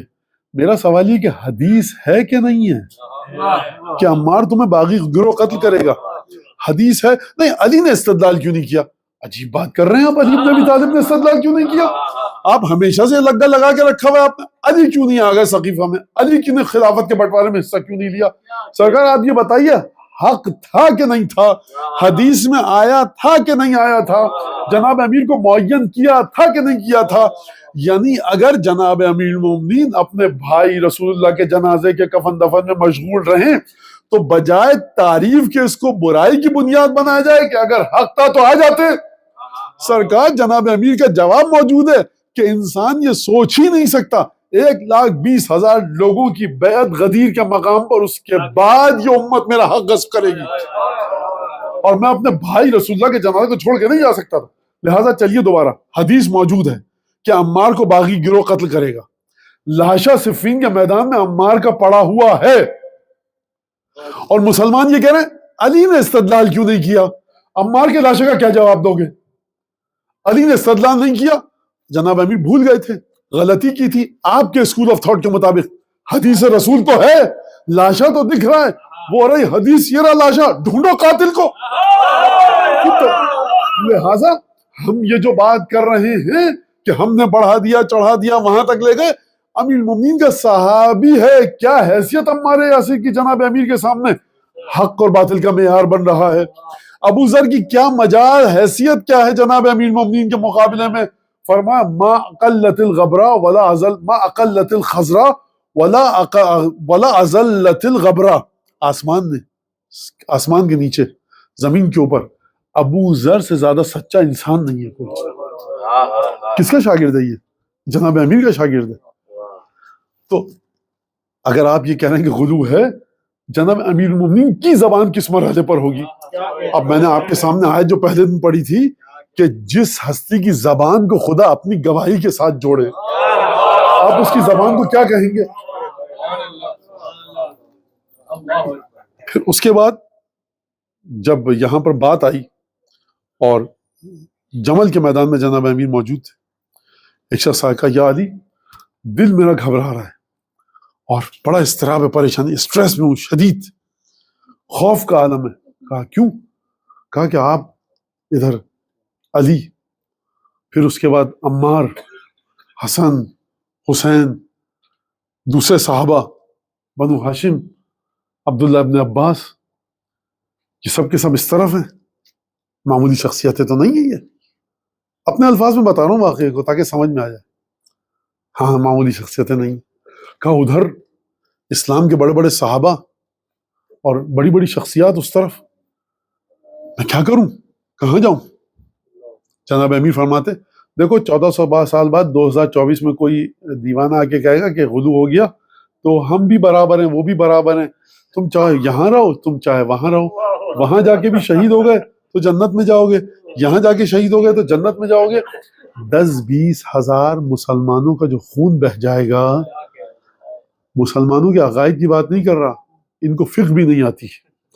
اگر ایک مسلمان کی نکسیر بھی پھوٹ جائے تو اس کا دیا دینا پڑتا ہے، اس کی ارج دینی پڑتی ہے. تمام کے تمام جو مسائل آتے ہیں، اگر آپ نے کسی کے ہاتھ پر ہاتھ ملاتے وقت آپ کے ہاتھ میں انگوٹھی تھی، گھڑی تھی، اس کا کوئی شارپ ایج تھا، ناخن صحیح سے نہیں کاٹا تھا، آپ نے لگ گیا، خون نکل آیا، تو آپ جان بوجھ کے نہیں ہے تو استغفار کی جگہ نہیں ہے، لیکن آپ اس کو پیسے دیجئے.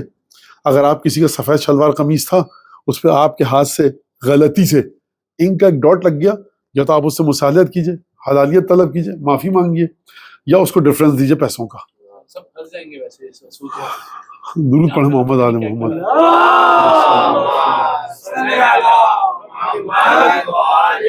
نہیں، مومنین ایک دوسرے کو معاف کرتے رہتے ہیں. اور یہاں پر 10-20-30 ہزار مسلمانوں کا خون بہ جائے گا تو یہاں پر لوگ برابر ہیں. امیر المومنین نے جانتے ہیں کیا فرمایا؟ فرمایا انک ملتبس علیک اعرف الحق تعرف اہلہ. تم پر مسئلہ ذرا سا اسکیپٹیکل ہو گئے ہو، ڈاؤٹ میں آ گئے ہو. دیکھو اس حالت سے نکلو، شک کی حالت سے نکلو اور یقین کے مرحلے پر آؤ. یہ نہیں فرمایا تم مجھے ان کے برابر کر رہے ہو، اچھا سنو بیٹھ جاؤ یہاں پر. ادنا مدینۃ والی بابا علی مع القرآن والقرآن مع علی، علی مع الحق والحق مع علی، صد الابواب الا بابی. رسول خدا تمام دروازے بند کے سوائے میرے. علی حکمت کا شہر ہے، کندھے پہ میں چڑھا رسول خدا کے، بت میں نے توڑے. ہجرت کی رات آیت میرے لیے اتری، بدر پہ 3000 فرشتے میرے لیے آئے، احد میں رسول خدا کو میں نے بچایا. خندق میں کیا ہوا تھا، خیبر میں کیا ہوا تھا، رسول خدا نے کیا کہا تھا، کل ایمان. اس کے بعد میری ایک ضربت دیکھ رہے ہو، میرا مقابلہ ان سے کروا رہے ہو. کہا جناب امیر نے؟ نہیں کہا. فرمایا اعرف الحق تعرف اہلہ، حق کو پہچانو. حق کی ڈیفینیشن کیا ہے؟ صاحب حق کو بھی پہچان لو گے. تو یہ بات برابر ہو رہی ہے کیا؟ پہلے تم حق کو پہچانو. جب تم یہی نہیں، تمہارے سامنے علی ابن ابی طالب ہے، تم کہہ رہے ہو یا علی کہہ کر بات کر رہے ہو. جب تم مجھ سے کہہ رہے ہو یا علی، تو جو میری خصوصیات ہیں، جو میری ورچوز ہیں، جو میری کیریکٹرسٹکس ہیں، جو میری صفات ہیں، ان کے بارے میں ذرا سوچو تو صحیح کہ تمہارے سامنے کون سا علی کھڑا ہے. ان کی کوئی ایک صفت بتاؤ جو میرے اندر ہو، جو ان کی صفت ہو میرے اندر ہو. جناب امیر نے اس طرح سے گفتگو کی. اس کا صفین کے سلسلے میں ایک واقعہ بتاتا ہوں. صفین میں جناب امیر 15 دن تک رہے، خطبے دیتے رہے. تو لشکر والوں کو یا علی جنگ شروع کرو، ہم یہاں پہ خطبے سننے نہیں آئے اور نہ دینے آئے. مولا کے اندر خطبے دیے. تو تاریخ کے الفاظ ہیں کہ دسیوں، بعض لکھا سینکڑوں لوگ، یعنی ہنڈریڈز آف جو معاویہ کے لشکر میں لوگ تھے، سینکڑوں لوگ لشکر کو چھوڑ کر آئے ہیں شام کے. کہاں تک؟ مولا کائنات کے لشکر میں شامل ہوئے. پھر اس کے بعد وہاں پر جنگ شروع ہوئی. جب جنگ شروع ہوئی تو کافی دن تک جنگ رکی رہی ہوتی تھی، پھر رات کو جنگ بند ہو جاتی تھی. وہ سلسلہ رہا. پھر ظاہر سی بات ہے کہ ادھر والے سمجھ گئے تھے کہ جنگ فیصلہ کن ہوگی، اور جنگ فیصلہ کن ہو چکی تھی. مالک اشتر حاکم کے خیمے کے پاس پہنچ چکے تھے. قرآن مجید نیزوں پر اٹھایا گیا اور مولا نے حکم دیا واپس. جب یہاں تک بات ہوئی اور اس کے بعد یہ واقعہ ہوا جنگ صفین میں، تو جب مسئلہ ذرا طول پکڑنے لگا اور لمبا ہو گیا سلسلہ، تو امیر مومنین نے ایک خط لکھا وہی میدان جنگ میں، دع الناس جانبا. دیکھو میں کمانڈر ہوں اس لشکر کا، تم کمانڈر ہو اس لشکر کے، لوگوں کو چھوڑو، تم اپنی تلوار لے کر نکلو، ہم اپنی تلوار. کیونکہ خط آیا تھا مسلمانوں کا خون بہہ رہا ہے. تو جناب امیر کی طرف سے نعوذ باللہ میں گستاخی کروں تو غلطی ہماری ہے تمہاری جو مسلمانوں کا خون بہہ رہا ہے. اگر مسلمان خون بہنے کا اتنا ہی خیال ہے، دع الناس جانبا، چھوڑو لوگوں کو، لشکر نہ لڑے، ہم اور تم لڑ لیں، جو زندہ بچ گیا وہ فاتح. کوئی جواب نہیں آیا. اور پھر جناب امیر کو جب مزید دھمکایا گیا تو جناب امیر نے ایک جملہ لکھا خط میں کہ دیکھو انا ابو حسن وفی یدی سیفی وذالک قلب معی.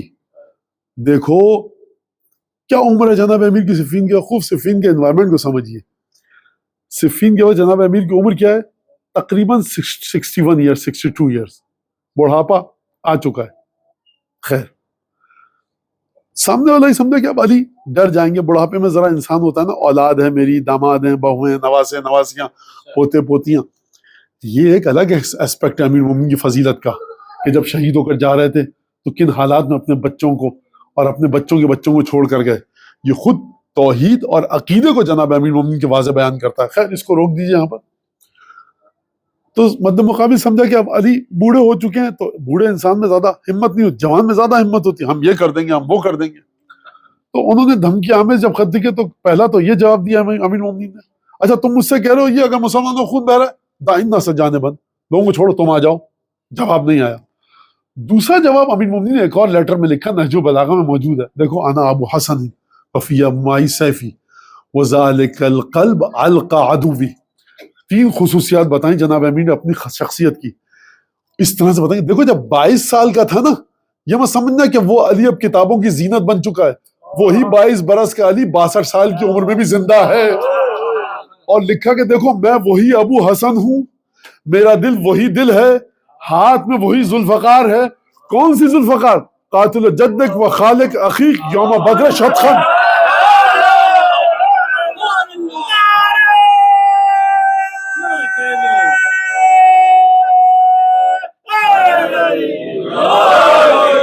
میں وہ علی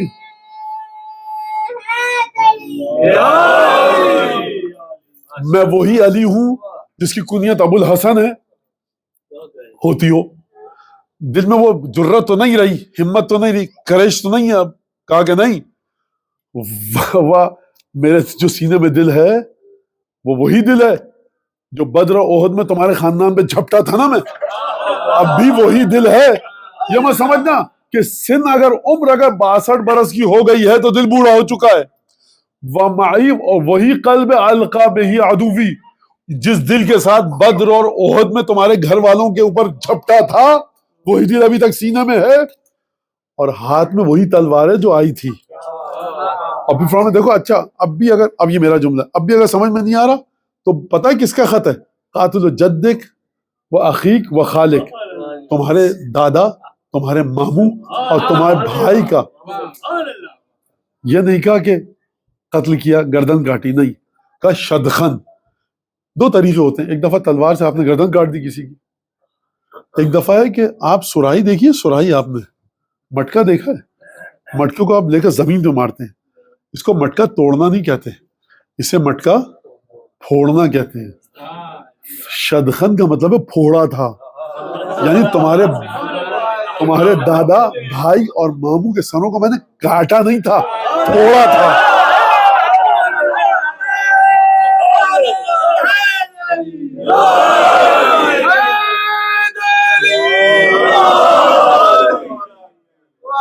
لہذا سرکار اگر جہاد کرنا کوئی فضیلت ہے, اور خداوند تبارک و تعالیٰ قرآن میں کہہ رہا ہے کہ جنہوں نے جہاد کیا ہے, ہجرت کی, ایمان لائے, سب سے بڑا اجر ان کو ملے گا. کل اس آیت پر گفتگو تفصیل کے ساتھ ہو گئی, اور اشارتاً آپ کے ذہنوں کے لیے میں یہ بات عرض کر رہا ہوں کہ کل اس پر گفتگو ہو گئی. اگر جہاد کرنا فضیلت ہے تو جناب امیر کا یہ جہاد ہے رسول کے زمانے میں اور رسول کے بعد, تو آپ کس طرح سے کہہ رہے ہیں کہ صاحب ہم نے بڑھا دیا جناب امیر کو؟ خداوند تبارک و تعالیٰ نے جناب امیر کو بڑھایا ہے.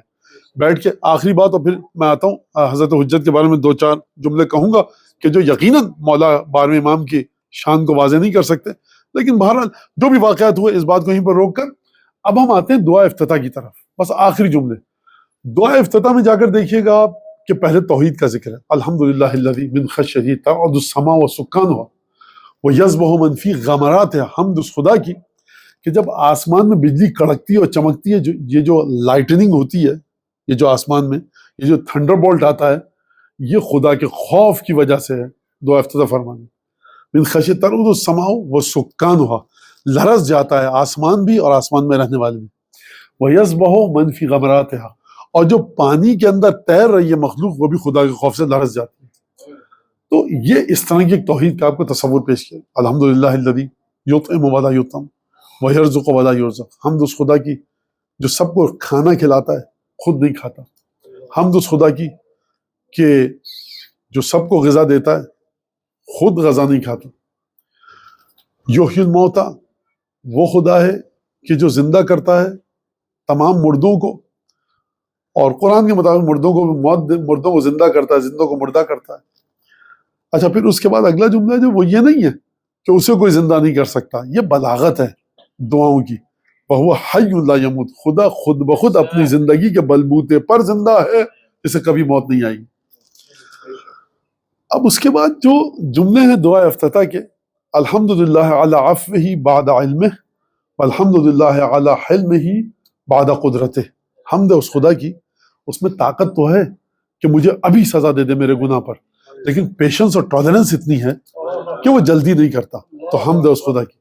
الحمدللہ علی عفوہ بعد قدرت علمہ, حمد اس خدا کی جو میرے گناہوں کو معاف کر رہا ہے اس کے باوجود کہ وہ علم رکھتا ہے, طاقت بھی ہے. ایک شخص آیا اور آپ کے ہاتھ سے کوئی چھین کے چیز دوڑتا ہوا چلا گیا, غصہ تو بہت آئے گا آپ کو, لیکن آپ اس کے پیچھے نہیں جا سکتے, بہت تیز دوڑ کے چلا گیا. خدا کی قدرت سے کوئی باہر نہیں نکل سکتا. مولا فرما رہے ہیں کہ خدا کی قدرت میں ہم سب, اس کے باوجود بھی خدا جانتا بھی ہے, دیکھ بھی رہا ہے, طاقت بھی ہے, ابھی اسی وقت عذاب کر سکتا ہے, لیکن حلم ہے, پیشنس ہے, ٹالرنس ہے. پھر اس کے بعد یہ تمام کی تمام چیزیں جب بتائیں، فرمایا مولانا فربی احمد شیئن اندی و احق بحمدی، میرا رب وہ ہے کہ اگر خصوصیت اس کی ایسی ہے میرے غلط کاموں کو دیکھ رہا ہے، مجھے معاف کیے جا رہا ہے، اس کا مطلب ہے کہ میرا رب ہے جو سب سے زیادہ تعریف کے لائق ہے۔ اس طرح کا تصور دیا آپ کو خدا نے۔ پروردگار اسالو کا مالا استحق کو، میں تجھ سے وہ چیز مانگ رہا ہوں جس کا میں حقدار نہیں ہوں، اور جو میں چیز مانگ رہا ہوں تجھ سے تیرے پاس بے تحاشا ہے، میرے پاس بہت کم ہے، اور جو تو مجھے اپنے رحم میں سے ذرہ برابر بھی وہ رحم دے دے گا نا تو پر وہ ہوا علیہ کا سہل یسیر و ہندی کثیر، میرے لیے بہت ہے، تیرا کچھ نہیں بگڑے گا۔ خوب توجہ فرمائی آپ نے، آپ کی جیب میں ایک پینی پڑی ہوئی ہے، ایک پینی، فقیر کہے بھائی دیکھیے آپ کی جیب میں ایک پینی ہے، کسی کام کی نہیں ہے، مجھے دے دیجئے، میرے لیے بہت قیمت رکھتی ہے، آپ نہ اس سے غریب ہوں گے نہ مشکل ہوگی، میرے لیے بہت ہے، آپ کے لیے کچھ نہیں ہے۔ یعنی کوئی بڑا کام نہیں ہے پروردگار تھے، سہل یسیر، آسان بھی ہے اور بہت یسیر بھی ہے، تھوڑا سا ہے۔ کبھی چیز تھوڑی سی ہوتی ہے مشکل ہوتی ہے، کبھی چیز مشکل بھی نہیں ہوتی آسان ہوتی ہے، مقدار بھی کم ہے۔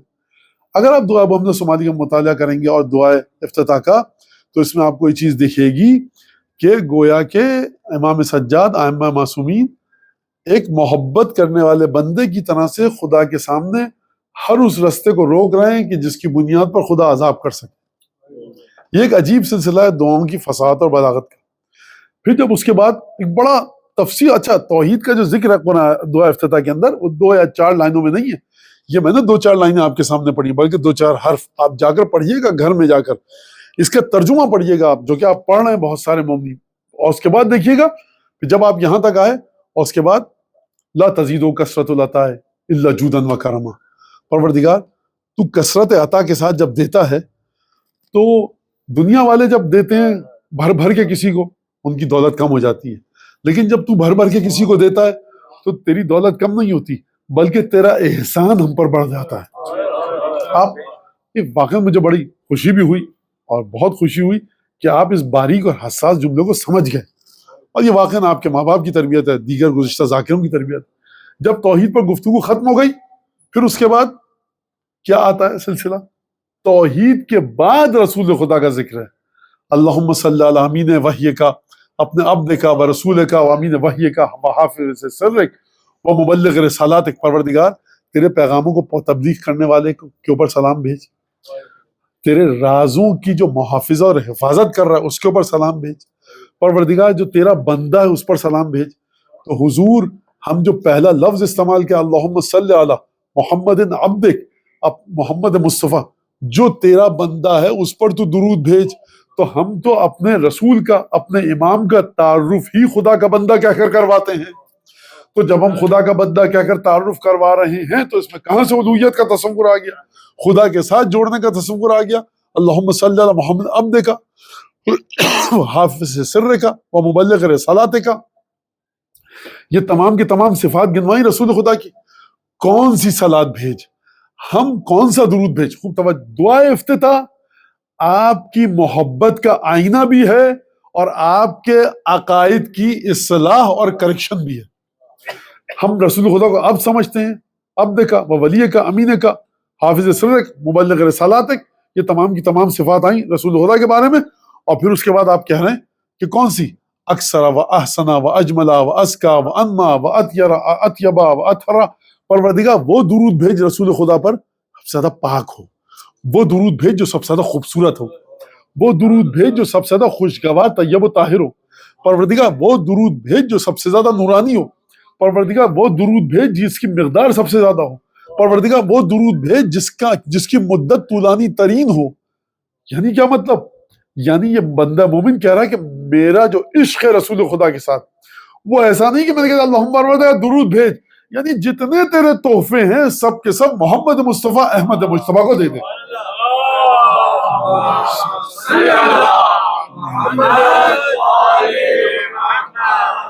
اللہم صلی علی علی امیر المومنین، پروردگار اس کے بعد درود بھیج جناب امیر المومنین پر، علی ابن ابی طالب پر۔ کون ہے علی ابن ابی طالب؟ آیت الکبریٰ والنبأ العظیم، تیری سب سے بڑی آیت ہے علی، اس پر درود بھیج۔ تیرے پاس جو سب سے بڑی خبر ہے نبا عظیم علی ابن ابی طالب، اس پر درود بھیج. اور اس کا جناب سید امام حسن امام حسین کا ذکر ہے. پنجتن کا ذکر دعا افتتاح نے الگ انداز سے کروایا ہے. امام سجاد سے لے کر امام عسکری تک الگ انداز سے ہے. امام زمانہ کا ذکر الگ انداز سے ہے. دیکھیے یہ ہیں ہم، ریپیٹ کروں، ہم یہ ہیں. کیا مطلب؟ دعا افتتاح ہم ہیں. کیا مطلب دعا افتتاح ہم ہیں؟ ہماری توحید دعا افتتاح ہے. ہماری ائمہ پر درود کیسے بھیجا جاتا ہے؟ دعا افتتاح ہے. ہم اپنے ائمہ کو سمجھتے کیا ہیں؟ آپ دعا افتتاح سے پوچھئے. اپنے زمانے کے امام کو سمجھتے کیا ہیں؟ دعا افتتاح سے پوچھئے. اگر دعا افتتاح پڑھنے کے بعد بھی آپ کے اعتراضات جو کہ تو نے نہیں مولانا آپ کے عقیدے میں یہ خرابی وہ خرابی، تو تب کی بات دیکھی جائے گی. دعا افتتاح پڑھیے جو ہم مسلسل ہر شب کو ہر رات کو ماہ مبارک رمضان میں پڑھ رہے ہیں. یہ ہمارا انٹروڈکٹری نوٹ ہے کہ ہم یہ قوم ہے، ہمارے عقائد یہ ہیں، ہمارا دین ایسا ہے. ہم جب امام سجاد سے لے کر امام عسکری تک جب ہم درود پڑھ رہے ہیں تو وہاں پر لفظ کیا آتا ہے؟ اللہم صلی علی ائمۃ المسلمین. پروردگار اب درود بھیج ان ہستیوں پر کہ جن کو تو نے مسلمانوں کا پیشوا قرار دیا، تو نے قرار دیا. اگر ہم توحید کو نہیں مانتے تو خدا کے ذریعے امامت کا تعارف نہیں کرواتے. اور ہم نے کہتے ہیں ائمۃ المسلمین، یعنی ان ائمہ کی خصوصیت یہ ہے کہ یہ ان کو لے کر ہدایت کے رستے پر چلیں گے جو یا سر تسلیم خم خدا کے رستے میں کر چکے ہیں یا خدا کے رستے میں اپنا سر جھکانا چاہتے ہیں. اس میں تو پوری کی پوری عبادت ہے، اس میں پوری کی پوری توحید ہے. اور اس کا میں نے بتایا نا کہ پہلا موضوع ہے توحید، دوسرا موضوع ہے پنجتن کا ذکر، تیسرا موضوع ہے امام سجاد سے لے کر امام عسکری کا ذکر، چوتھا موضوع ہے ہمارا امام زمانہ کا ذکر دعا افتتاح کے اندر. کل انشاءاللہ ہم ائمہ مسلمین یعنی کہ امام سجاد سے امام حسن عسکری علیہ السلام تک، اس پر تو ظاہر سی تفصیل سے گفتگو نہیں ہوگی، لیکن ہم امام زمانہ کے بارے میں گفتگو کریں گے کل تفصیل سے. اور آج بھی یہ نہیں ہو سکی انشاءاللہ کہ یہ ملائکہ فرشتوں اور امام کی نظر میں گستاخی و بے ادبی نہیں سمجھا جائے گا اس کو انشاءاللہ تعالی. ہم کیا کریں کہ خود امام زمانہ کے جد اکبر جد امجد امیر المومنین کے ذکر سے فرصت نہیں ملتی کہ جو ہم آئیں، اور یہ حق ہے لیکن کہ ہمیں امام زمانہ کا ذکر کرنا چاہیے. امیر المومنین کی جو مظلومیت ہے وہ بالکل جناب سیدہ کی مظلومیت سے مشابہ ہے. دیکھیے، اور اگر آپ دیکھیں نا کہ جو رسول خدا کی مظلومیت کیا ہے، کتنے دن تک جنازہ پڑا رہا. جناب سیدہ کی تدفین رات کی تاریکی میں ہوئی. 6 یا 7 لوگ ہیں رسول کی بیٹی کے جنازے میں. امیر المومنین کا جنازہ کس طرح سے رات کی تاریکی میں اٹھا؟ چھپا کر اٹھایا ہے جنازے کو، آپ کو پتا ہے، بتایا نہیں کہ دفن کیا کریں گے. امام حسن کے جنازے کے ساتھ کیا ہوا یہ بھی آپ کو علم ہے کہ کس طرح سے تیر تابوت پر پیوست ہوئے. سید الشہداء کا جنازہ کس طرح سے کربلا کی تپتی ہوئی ریت پر کتنی مدت کے لیے زمین پر رہا. اور پھر تو یہ پنجتن کی جو مظلومیت ہے آپ کو تقریباً یکساں دکھے گی. امیر المومنین کے ساتھ یہ ہوا کہ مولا کا ایک صحابی ہے ساسات ابن سوحان. اس ساسات ابن سوحان کا ایک بھائی ہے زید ابن سوحان. ساسات ابن سوحان عبدی. چھٹے امام فرماتے ہیں کہ ہمارے جد امیر المومنین کے حق کو یا ساسا پہچانا یا ساسا کے دوست پہچانے. جب امیر المومنین خلافت کے تخت پر بیٹھے اور ممبر وجود امیر المومنین کے ذریعے نورانی ہوا، ممبر کو عزت ملی علی ابن ابی طالب کے وجود کے ذریعے، تو یہ ساسا تھا سب سے پہلے جس نے آ کر خطبہ دیا اور کہا یا علی آپ کو خلافت کی ضرورت نہیں ہے، خلافت کو آپ کی ضرورت ہے. یا علی خلافت نے آپ کے وجود کو زینت نہیں دی ہے بلکہ آپ نے خلافت کے وجود کو زینت دی. یہ وہی ساسا ہے. جب جنازہ تیار ہوا، ایک جنازہ کسی اور مقام کی طرف بھیجا گیا، ایک جنازہ کہیں اور بھیجا گیا، اور رات کی تاریکی میں ایک جنازہ تو ہمیں پر روایت آتی ہے امیر المومنین نے اپنے بیٹوں کو وصیت کی، دیکھو یا تو تابوت کے پچھلے 2 حصوں کو تھامنا، اگلے 2 حصوں کو چھوڑ دینا، وہ جہاں جائے اس کے پیچھے چلنا، یا اگلے حصے کو پکڑنا، پیچھے کے حصے کو کوئی نہ اٹھائے. آپ کو پتا ہے تابوت کو کاندھا دینے والے 4 لوگ ہوتے ہیں. جناب امیر نے فرمایا یا پیچھے 2 کاندھا دیں، آگے کوئی نہ جائے، خود بخود تابوت چلے گا، یا تم اگر آگے پکڑنا تابوت کو 2 میرے بیٹے جا کر تو پیچھے کے حصے کو چھوڑ دینا.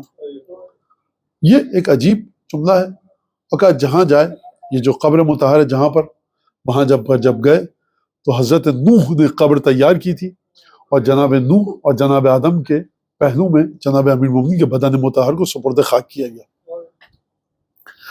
جب جنازہ نکلتا ہے تو بیٹیاں ہیں نا، 17 بیٹیاں ہیں.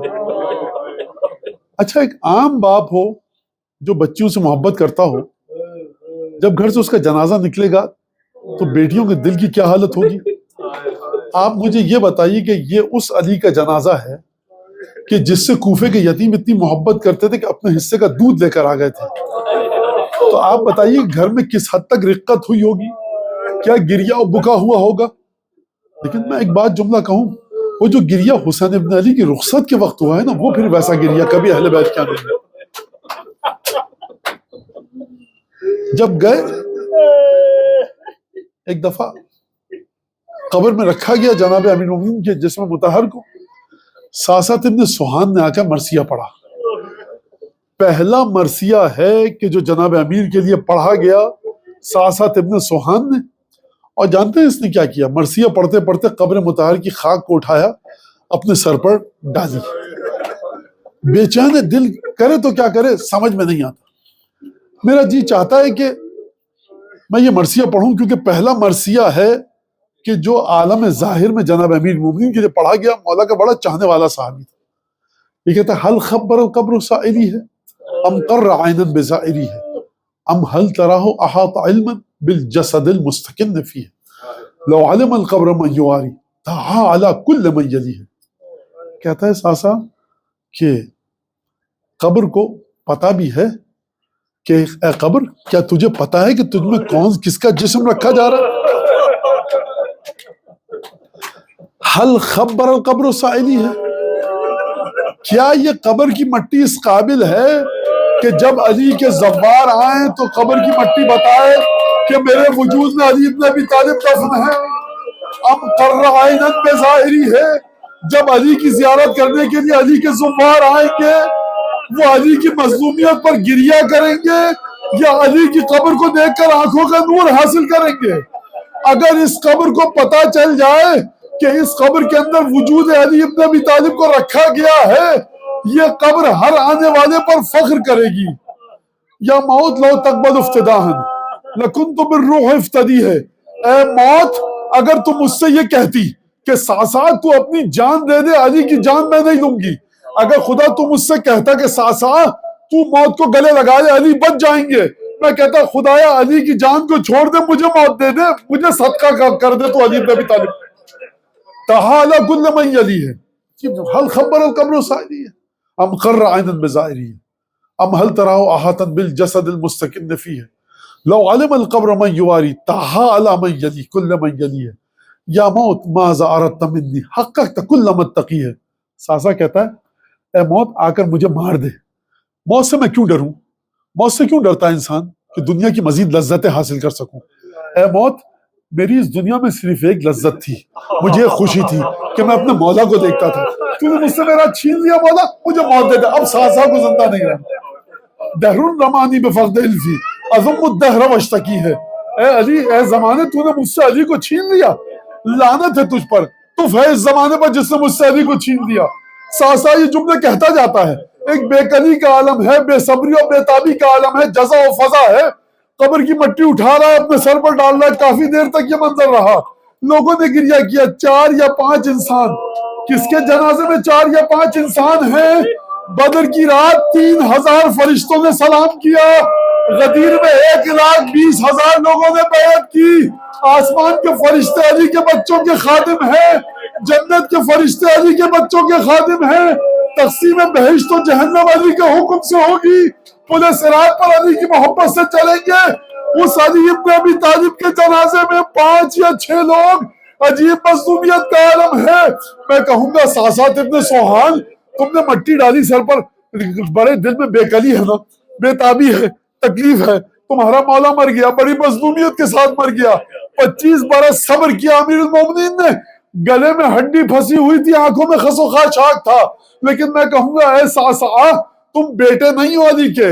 بیٹیوں سے پوچھو کہ جو کوفے میں گھر میں انتظار کر رہی ہیں. بس ایک دفعہ بوجھل قدموں سے بڑی مظلومیت کے ساتھ میں ایک جملہ آپ کی خدمت میں عرض کروں.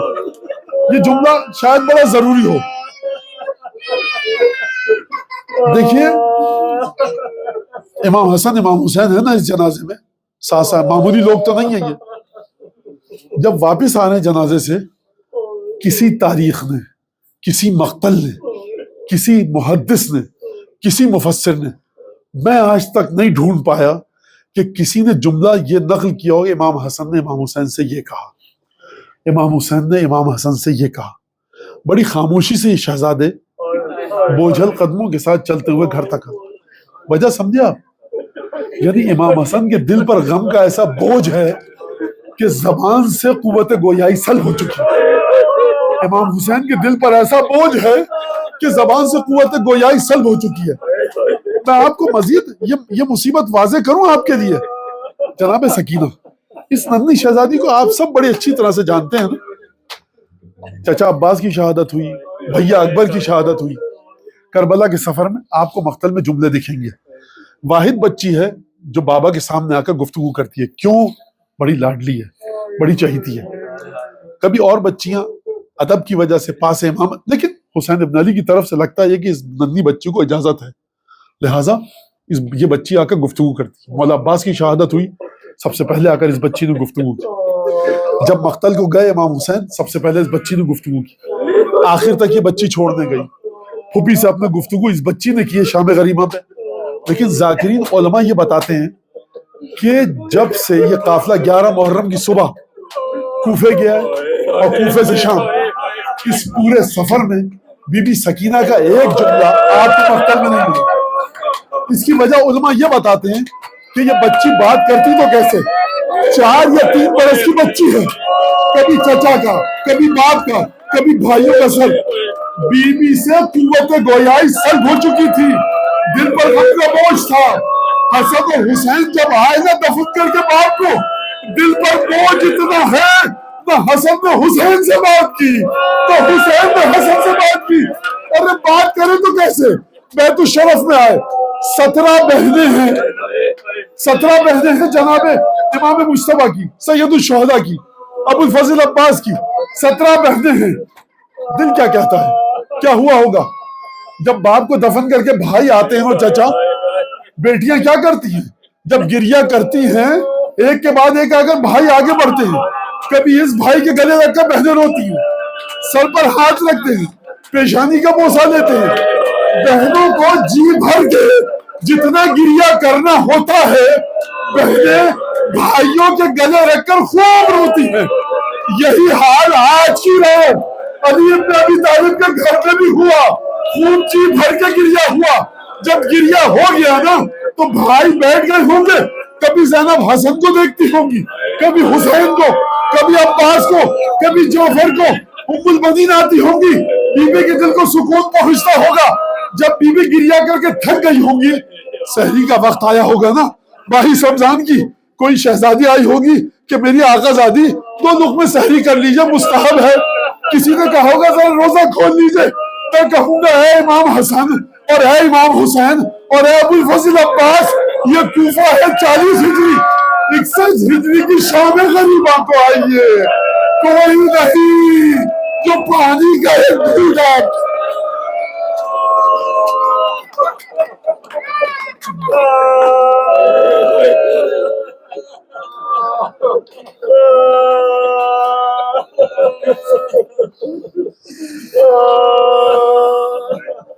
یا جی مولا